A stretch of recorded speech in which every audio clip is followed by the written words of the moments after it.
Esse é o podcast do Jornal A Verdade, um jornal dos trabalhadores na luta pelo socialismo.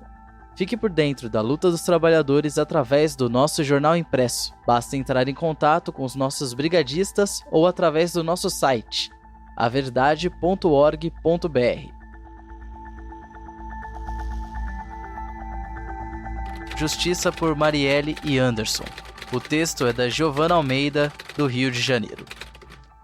Marielle Franco, vereadora do município do Rio de Janeiro, eleita pelo PSOL com mais de 40 mil votos, era militante dos direitos humanos e foi executada em 14 de março de 2018, na capital fluminense, em um crime de feminicídio político, ainda não esclarecido pela justiça brasileira.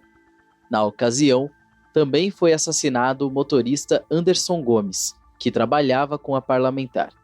Ao longo dos 5 últimos anos e meio, houveram diversas reviravoltas, falhas e mudanças no comando das investigações, que até então apontavam para quem seriam os executores e qual foi a dinâmica do crime. No entanto, não respondiam perguntas fundamentais. Quem mandou matar Marielle? Qual foi a motivação do crime? Por que a demora para concluir o caso?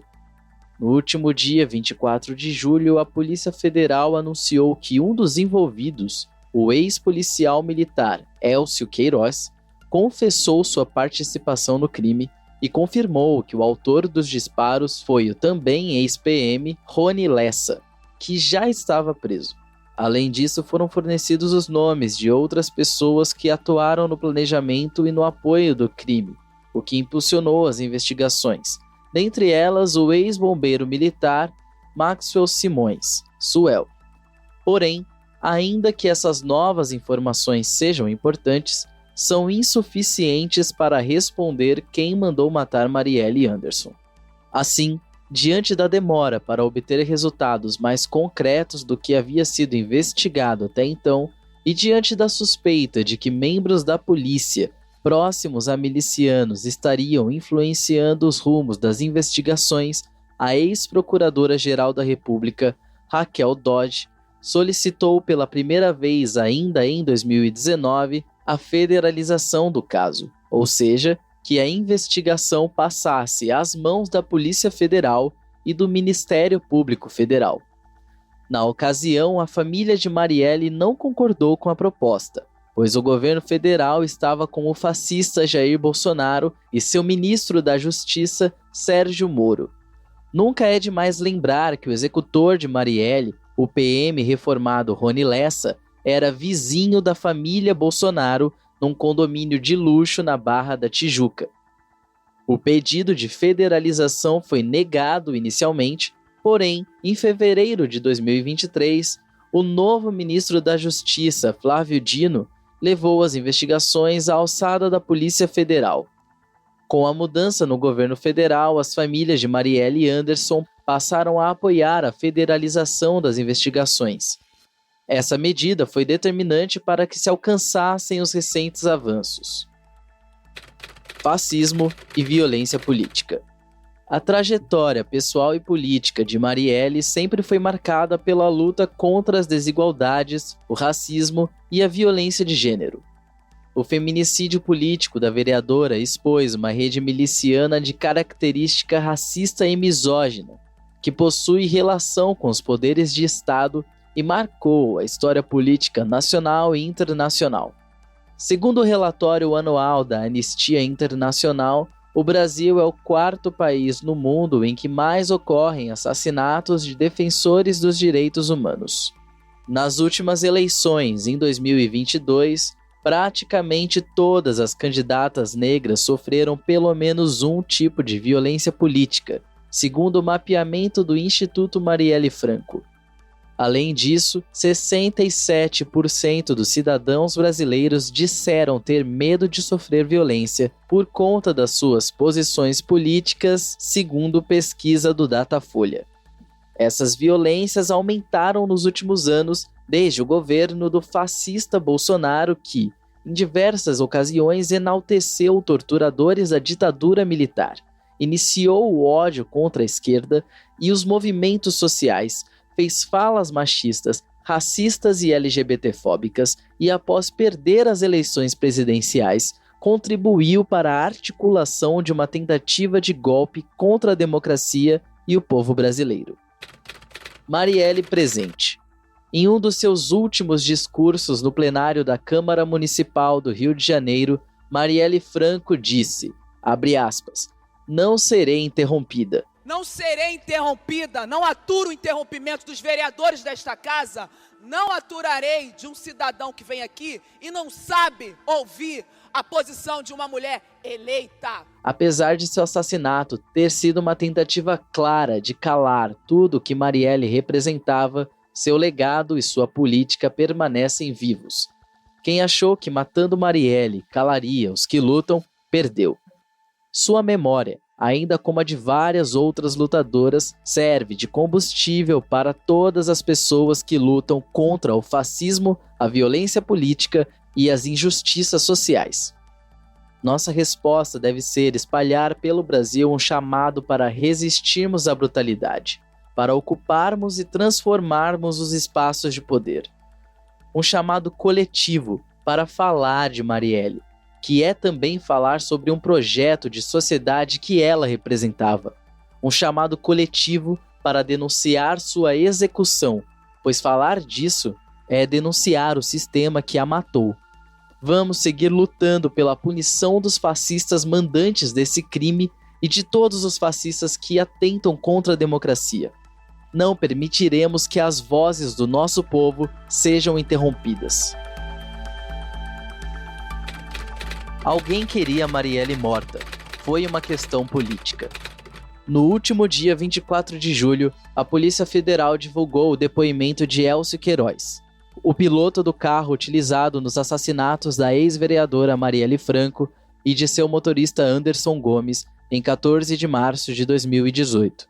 Queiroz, ex-integrante da Polícia Militar do Rio de Janeiro, deu detalhes de como ele e também o ex-PM Rony Lessa, entre outros membros do escritório do crime, cometeram esses covardes homicídios. O depoimento possibilitou avançar nas investigações sobre quem e por que mandaram matar Marielle. O jornal A Verdade entrevistou Bruno Paes Manso, jornalista e pesquisador do Núcleo de Estudos da Violência da USP e autor do livro A República das Milícias, lançado pela editora Todavia em 2018. Cadu Machado, da redação. Jornal A Verdade. Faz 5 anos do assassinato de Marielle Anderson. Para você, por que as investigações demoraram tanto para avançar depois da prisão dos assassinos? Bruno Paes Manso. Por um lado, tem o que os próprios promotores e investigadores dizem. Foi um crime praticado por policiais que conhecem a investigação. Então eles sabem como despistar a ponto de colocar falsos culpados na história, simular grampos, retiram e dificultam a captação de imagens, destroem as placas, jogam a arma no mar. É um grupo que sabe como é feita a investigação e, por isso, também sabe o caminho para dificultar. Segundo, tem uma história de convivência de corporações com os grupos que mataram Marielle. Com o caso Marielle, a gente fica sabendo de um grupo que matava há 10 anos impunemente, responsável por uma série de mortes que aconteceram e nunca foram investigadas, e só começaram a ser por causa da investigação sobre Marielle. Então você tem uma máquina muito comprometida. Imagino que até os investigadores compromissados tenham dificuldade de trabalhar em um lugar onde você não sabe quem é amigo e quem é inimigo. Isso em um contexto do Rio de Janeiro, que envolve autoridades ligadas a grandes capos do jogo do bicho, pessoas muito influentes na polícia e com ligações com as milícias. E terceiro, você tem muitos suspeitos. Tem muita gente capaz de fazer isso. Além de um desinteresse porque muitos suspeitos hoje estão no governo. Descobrindo, você atinge muita gente. Você acha que a lentidão das investigações tem relação com quem poderia ser acusado? Eu acho que a motivação da demora é por envolver pessoas poderosas. O depoimento do Elcio Queiroz para a Polícia Federal já é uma quebra de um pacto de silêncio que existe desde a época da ditadura militar. Mais de 400 mortes e milhares de torturas, mas poucos foram os que falaram.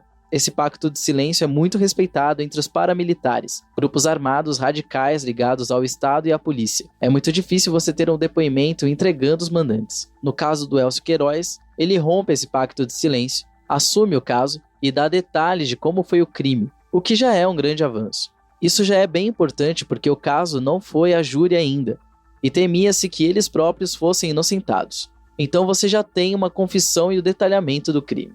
O tal do Macalé, que surge no depoimento do Elcio Queiroz, era um miliciano de Oswaldo Cruz, na região da Zona Norte do Rio, que foi citado na CPI das milícias como chefe desta, que é uma região de domínio do Domingos Brazão, que foi deputado estadual no Rio de Janeiro e hoje é conselheiro do TSE, e do Chiquinho Brazão. Isso é uma hipótese que já tinha sido levantada. O Marcelo Freixo já suspeitava que a morte da Marielle poderia ter sido uma represália por causa de suas operações na Polícia Federal, que aconteceram ainda nos desdobramentos da Lava Jato em 2017. O ministro da Justiça, Flávio Dino, diz ter certeza que foi um assassinato político. Você também pensa que a motivação principal é política? Sim, Marielle estava fora de todas essas mortes que aconteceram. O Falcon, que era presidente da Portela, o Geraldo, o Scafura, o Bide, o irmão do Maninho, tem um monte de gente que morre na mão do escritório do crime, e todo mundo morrendo em decorrência das disputas do crime. Era uma guerra de máfia, uma briga por poder. Você tem agora um ex-vereador que foi morto, Zico Bacana, mas ele também estava completamente envolvido nessa cena miliciana. Me parece que o escritório do crime era um grupo especializado para matar os bicheiros, que fugiu das características dos homicídios do Rio. Talvez com alguma ideia de passar algum tipo de mensagem. Não tinha por que matar uma vereadora, a não ser o que simbolizaria essa morte. É um crime claramente relacionado a uma mensagem, a um grupo e ao que esse grupo representava. Não tem nada a ver com o submundo do crime. Não foi por grana. Foi uma questão de alguém que queria ela morta. Um pedido. Um pedido que foge dos negócios. Então me parece uma questão política.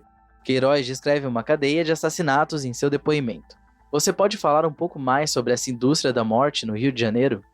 No Rio isso ganhou um patamar novo com Adriano Magalhães da Nóbrega, morto pela PM da Bahia em 2020, que é o ex-capitão do BOPE que o Bolsonaro defendia e cujos familiares estavam empregados no gabinete de Flávio Bolsonaro. Adriano começa a articular essa inteligência.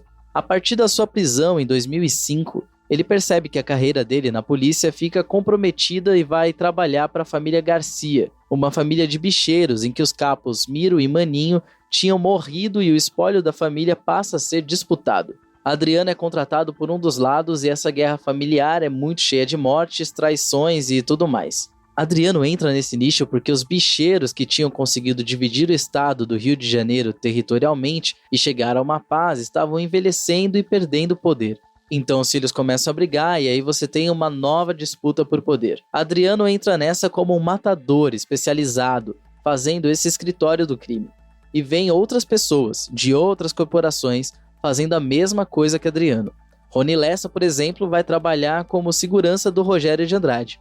Como avalia a relação entre Estado, milícias e controle do território? O Brasil nunca esteve tão próximo a uma máfia, a um Estado influenciado e tomado pela máfia como o Rio de Janeiro. O Estado hoje, no Rio, depende muito do voto dos territórios onde os grupos paramilitares milicianos controlam. Você tem esse clientelismo, essa troca de favores, e por causa disso, eles acabam sendo muito influentes nas votações e no dia a dia dos territórios, agenciando seus próprios negócios e não sendo fiscalizados. É possível fazer ligação entre o assassinato de Marielle e a família Bolsonaro? Bolsonaro e a família dele estão ligados numa outra esfera de banditismo, muito vinculada à rachadinha, aos esquemas de gabinete. Eles não se envolviam com os negócios milicianos, não eram a fonte de recurso da família. Ao mesmo tempo, essas esferas se relacionam porque as ideologias são muito próximas, além da própria ligação da família do Adriano com o gabinete de Flávio Bolsonaro. Mas a coisa que mais me incomoda nisso foi a fake news de que ela teria envolvimento pessoal com traficantes, lançada quando Marielle estava morta ainda dentro do carro. A gente sabe que Carlos Bolsonaro é um comunicador importante, né? Eu não estou dizendo que foi Carlos quem fez a fake news, mas quando ela morre já começam a botar o plano em ação. E agora o Elcio colocou na delação que o Rony Lessa falou para várias pessoas que iria matar Marielle. Falou para o Elcio num churrasco em dezembro de 2017. Portanto, é legítimo fazer uma pergunta para o Carlos Bolsonaro. Como vocês são vizinhos e o cara contava para todo mundo, e depois você participou da campanha contra Marielle quando ela estava morta, será que você não ficou sabendo de nada? Não? Ah, beleza. Não estou te acusando, tá? Era só uma dúvida.